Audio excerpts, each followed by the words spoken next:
चल दोस्तों, आज की इस वीडियो में हम लोग क्लास 10 के इतिहास के 8वें चैप्टर जिसका नाम है प्रेस, संस्कृति एवं राष्ट्रवाद को विस्तार से समझेंगे। ये आपका इस चैप्टर का आपका दूसरा पार्ट है। पहला पार्ट में समाचार पत्रों की स्थापना तक विस्तार से समझा चुका हूँ। अब हम लोग इस वीडियो में जो भी आपका इसका बचा हुआ प्रश्न, जो बेसिक बात है, उस सारी बातों को क्लियर करेंगे। ठीक है ना, समझते चलेगा ध्यान से। देखो बुआ, हम लोग को पहले पढ़ना है भारतीय द्वारा संस्थापित ये संपादित एवं प्रकाशित पत्र के बारे में जानना है कि भारतीय लोगों ने कैसे क्या किया, पत्रों का प्रकाशन किया, कैसे पत्रों का संपादन किया, वो सारी बातें हमें जानना है। देखिए, सबसे पहले 1858 ईस्वी में ईश्वर चंद्र विद्यासागर, ये भारत के ही थे, इन्होंने सोम प्रकाश का बांग्ला भाषा में संपादित किया, मतलब इसका प्रकाशन किया। सोम प्रकाश एक पत्र था, इसका संपादन बांग्ला भाषा में किसने किया? ईश्वर चंद्र विद्यासागर ने। कब? 1858 ईस्वी में। ठीक है ना। और उसके बाद 1874 से लेकर 1875 ईस्वी के बीच में सुरेंद्र नाथ टैगोर और मनमोहन घोष ने इंडियन मिरर पत्र का संपादन किया था। कौन कौन? इंडियन मिरर पत्र का संपादन किया। कब? सुरेंद्र नाथ टैगोर और मनमोहन घोष ने 1874 से लेकर 75 के बीच में इन्होंने किसका? तो इंडियन मिरर पत्र का संपादन किया। उसके बाद केशव चंद्र सेन की बात करते हैं। तो केशव चंद्र सेन सुलभ समाचार पत्र का बांग्ला भाषा में इन्होंने संपादन किया था, उसका प्रकाशन किया था। ठीक है। आगे देखिए, ये पूछा भी आपकी किताब में केशव चंद्र सेन के बारे में कि केशव चंद्र सेन कौन सा किताब पत्र का संपादन किया था? सुलभ समाचार। याद रखिएगा। देखो यहाँ पर 1867 ईस्वी में भारतेंदु राजा हरिश्चंद्र का नाम सुने हैं। तो 1867 में भारतेंदु हरिश्चंद्र ने कवि वचन सुधा का प्रकाशन किया और इसके माध्यम से उन्होंने राष्ट्रवाद की भावना को जोड़ डालने का प्रयास किया था। अगला देख सकते हैं 1899 ईस्वी में सच्चिदानंद सिन्हा के द्वारा हिंदुस्तान रिव्यू का प्रकाशन किया गया और इनके द्वारा भी राष्ट्रवाद की भावना पर जोर डाली गई। कब? 1899 ईस्वी में। फिर 1862 की बात करते हैं।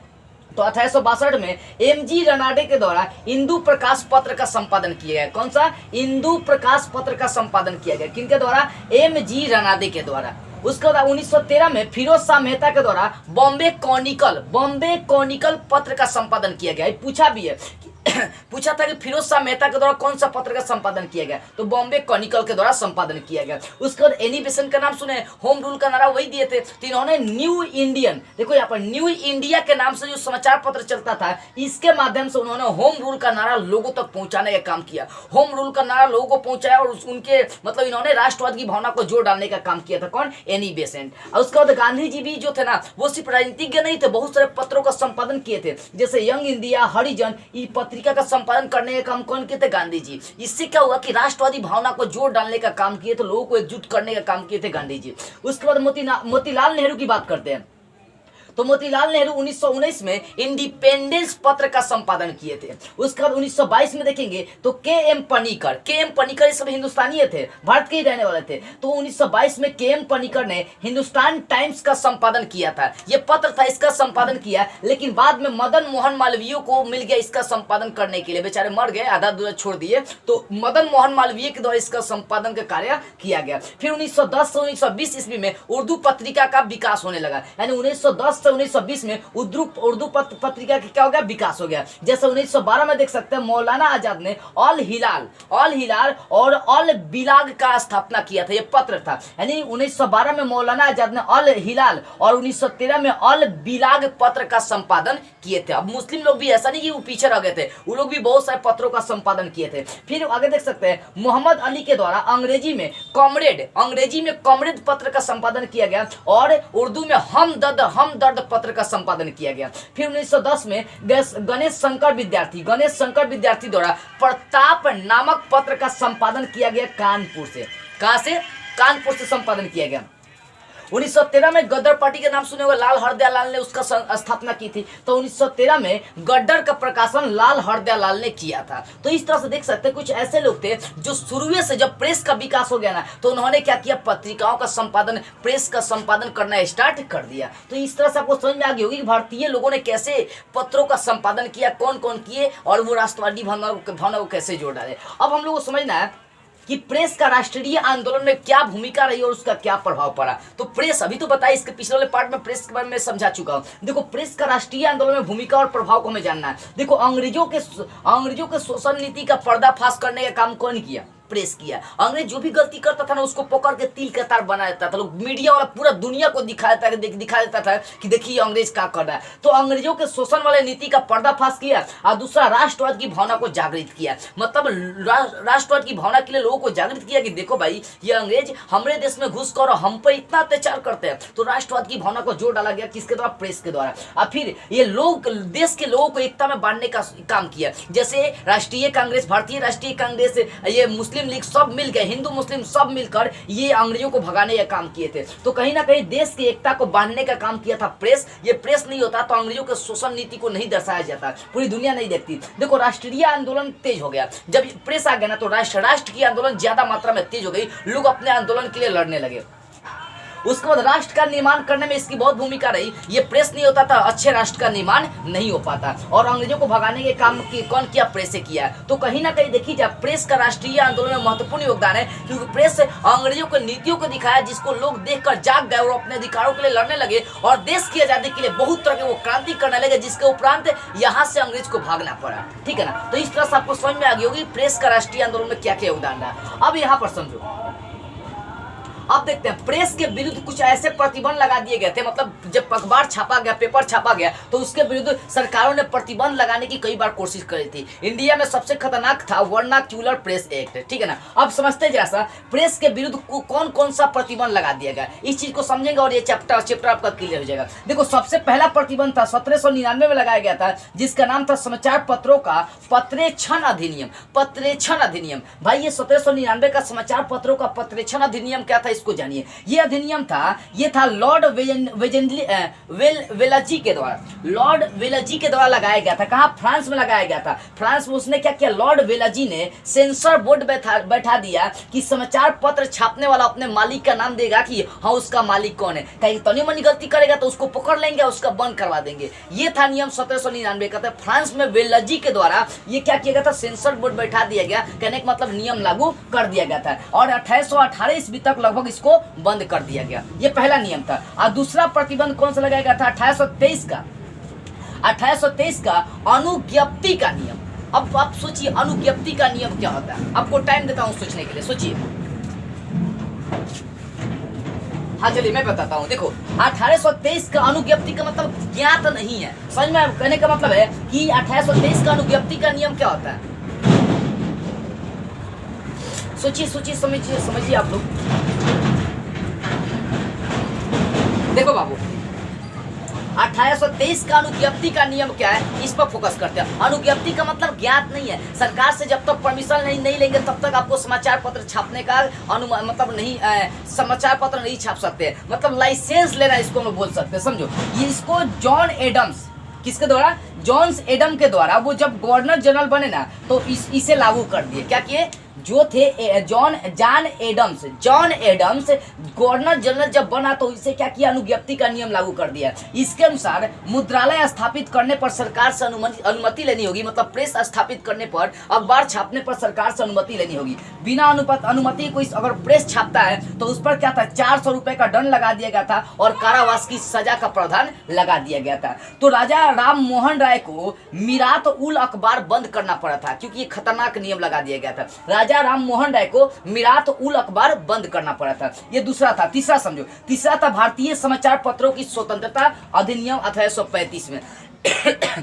देखो भारतीय समाचार पत्रों की स्वतंत्रता अधिनियम 1835 का ये क्या था? तो ये जो था ना, ये 1823 के नियम को रद्द कर दिया। 1823 में जो अनुज्ञप्ति का नियम लगाया गया था, इसको विलियमसन वेंटिक ने रद्द कर दिया, क्योंकि उनको अखबारों से बड़ा रुचि थी। वो चाहते थे कि अलग अलग लोग क्या करे, अखबार प्रकाशित करे और मैं पढ़ कर मैं लोगों की भावना को समझूं। इसी कारण से ये जो थे, ये विलियम वेंटिक, इन्होंने क्या किया? 1823 में जो ये लगाया गया था अनुज्ञप्ति का नियम, इसको रद्द कर दिया। फिर आगे लगता है एक और नियम था 1857 का अनुज्ञप्ति का नियम। अब सोचो 1857 का अनुज्ञप्ति का नियम क्या था भाई? देखो 1857 का अनुज्ञप्ति का नियम था कि 1823 का जो अनुज्ञप्ति का नियम था फिर से उसको लागू किया जाए। फिर से क्या किया गया? उसको लागू किया गया, लेकिन मात्र ये 1 साल के लागू किया गया। ठीक है ना? तो इस तरह से चौथा आपको प्रतिबंध समझ में आ गई। अब पांचवा प्रतिबंध था कि 1867 का पंजीकरण अधिनियम। भाई ये क्या था? 1867 का पंजीकरण अधिनियम क्या था? समझो यहाँ पर देखो इसके अनुसार प्रकाशक का नाम देना होगा, जो अखबार छापेगा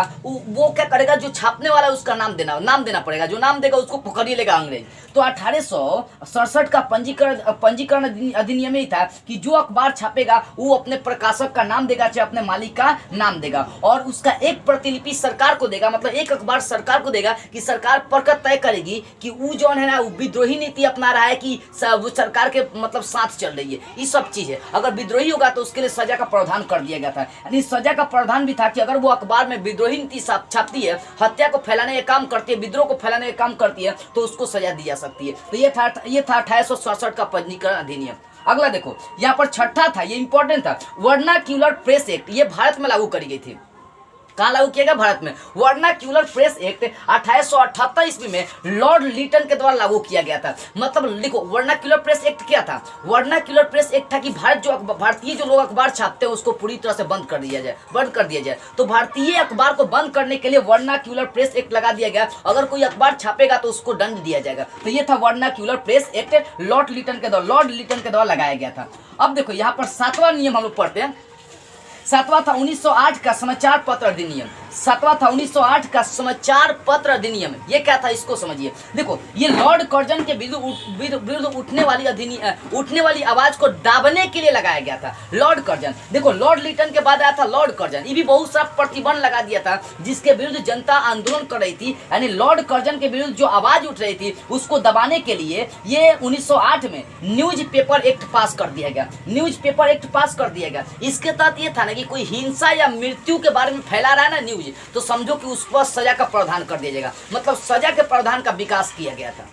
ठीक है, तो 1908 का समाचार पत्र अधिनियम क्या था? लॉर्ड कर्जन के विरुद्ध जो आवाज उठ रही थी उसको दबाने के लिए लगाया गया था। और ये 1908 में न्यूज़पेपर एक्ट के तहत इसको पास कर दिया गया। और इसका उद्देश्य यही था कि जो हिंसा फैलाएगा, जो हत्या के न्यूज फैलाएगा, उसको उसकी संपत्ति को सरकार हड़प लेगा। ये 7वां प्रावधान था। अब देखो 8वां प्रावधान क्या था? 1910 का भारतीय समाचार पत्र अधिनियम। ये 8वां था, प्रतिबंध लगाया गया। 1910 में भारतीय समाचार पत्र अधिनियम लगाया गया। क्या लगाया गया इसको समझो ध्यान से समझो। ये हिंसा फैलाने वाले को जो मतलब पेपर वाले, जो अखबार वाले हिंसा फैलाएंगे, उनका सरकार के द्वारा जो पंजीकरण किया गया उसको रद्द कर दिया जाएगा। यानी पंजीकरण को रद्द कर दिया जाएगा कब? जब वो हिंसा को फैलाएंगे तब। और उसके बाद प्रथम विश्व युद्ध जब होगा ना, तो उसके दौरान कोई आंदोलन नहीं करेगा, कोई विद्रोह नहीं करेगा। यह अधिनियम था 1910 का।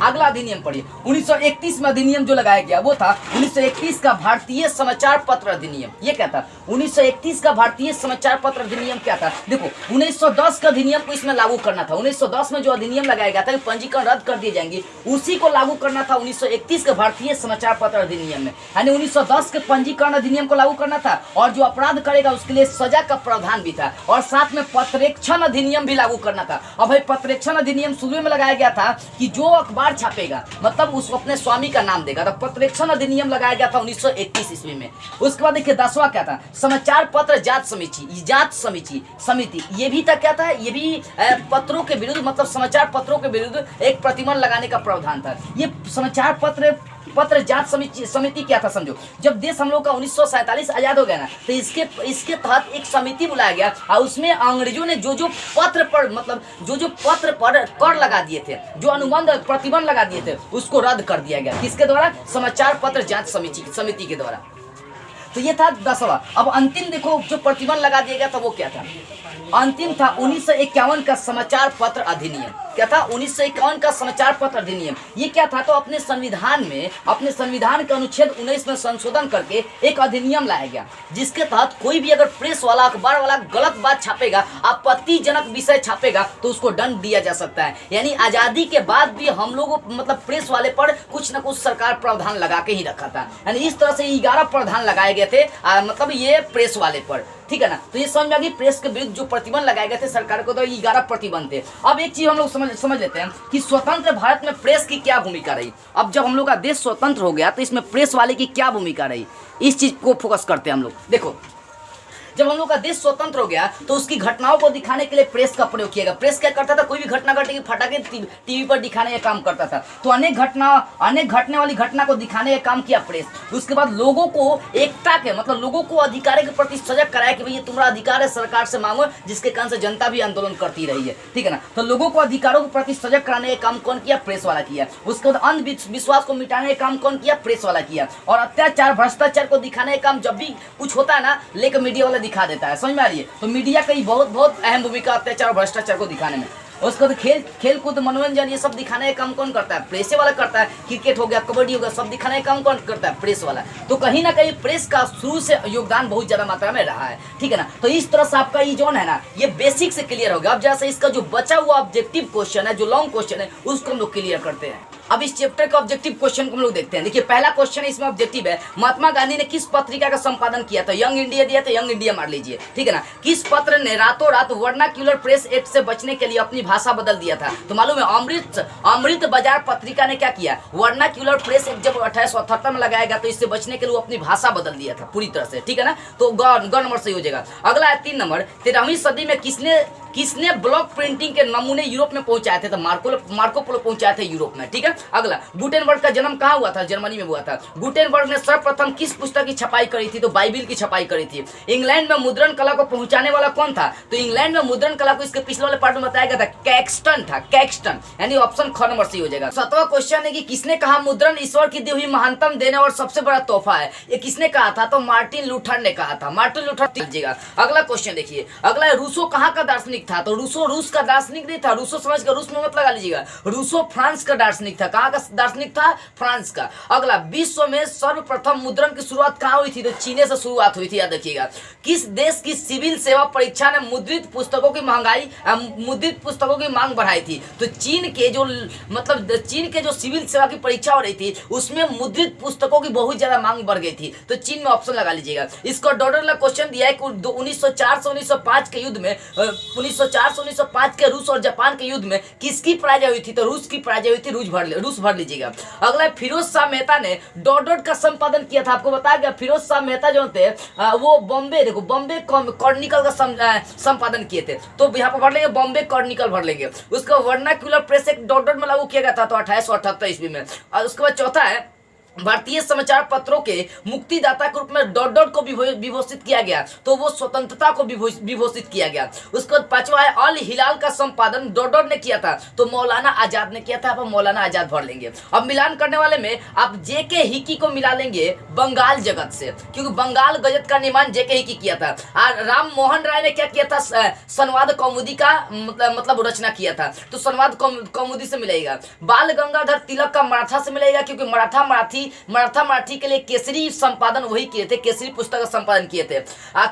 केशव चंद्र सेन ने क्या था, सुलभ समाचार पत्र की स्थापना करी थी, लिखी थी, उसका प्रकाशन किया था। और सुरेंद्र नाथ बनर्जी ने बंगाली में जो भी लिखे मतलब प्रकाशन सब बंगाली में किए, मतलब बंगाली भाषा में किए। तो इस तरह से आप मिला लीजिएगा। अब देखो इधर से हम बात करते हैं, इधर जो आपका 20 शब्दों में लिखना है आंसर, इन 20 शब्दों में लिखने वाला एक मराठा वाला मैंने क्वेश्चन छोड़ दिया था, इसके पीछे वाले पार्ट में लिखना इतना है कि मराठा और मराठियों के अधिकार के लिए मतलब वहां पर केसरी प्रकाशन करी गई बाल गंगाधर तिलक के द्वारा, वहां मराठियों के लिए केसरी का प्रयोग किया गया, केसरी का प्रकाशन किया गया, बस इतनी बातें लिखना। और उसको एक और चीज छूट गया था, वर्नाक्यूलर प्रेस एक्ट, तो लिखना Vernacular Press Act Lord Lytton के द्वारा लगाया गया था, लॉर्ड लिटन के द्वारा 1878 ईस्वी में लगाया गया था। और इसके द्वारा वह भारतीयों पर प्रेस लगाने पर कर लगा दिया था कि जो भारतीय अखबार छापेगा उस पर क्या होगा, दंड दिया जाएगा, उसको दंड का प्रावधान लगा दिया था, कौन, लॉर्ड लिटन, ठीक है ना। तो ये तो आपका क्लियर हो गया। इधर से लघु उत्तरीय में देखेंगे तो एक क्वेश्चन इसके पीछे वाले पार्ट में छोटा था, अंगन नंबर, लॉर्ड लिटन ने राष्ट्रीय आंदोलन को गतिमान कैसे बनाया, मतलब गतिमान बनाया कैसे। देखो लॉर्ड लिटन ने वर्नाक्यूलर प्रेस एक्ट लगाया था, वर्नाक्यूलर प्रेस एक्ट लगाने से वो जनता के अधिकारों को छीन लिया कि यहाँ जो भारतीय लोग हैं वो अखबार नहीं छापेंगे, जिसकी वजह से जनता ने क्रांति किया कि तुम काहे नहीं छापने दोगे, जब तुम नहीं छापने दोगे तो तुम हमारे देश से जाओ। यानी लोगों को ये जगाने का काम किया, लोग अपने अधिकार को पहचानने लगे और अधिकारों के लिए लड़ना शुरू कर दिए। तो इस तरह से ये भी क्वेश्चन क्लियर होगा। इसका बाकी वाला जो क्वेश्चन वो पहले पार्ट में मैं क्लियर करा चुका हूं। अब देखो इसका दीर्घ उत्तरीय प्रश्न तो इसके पिछले वाले पार्ट में क्लियर हो गया, पूरा करा दियो, जाकर देख लीजिएगा। तो इस तरह से आपका ये चैप्टर बेसिक से क्लियर होगा। तो बस आज की इस वीडियो में इतना ही। अगले वीडियो में हम लोग इसके अगले वीडियो में ये तो आपका इतिहास क्लियर होगा ना, अगले वीडियो में कोई और किताब हम लोग स्टार्ट करते हुए फिर मिलेंगे।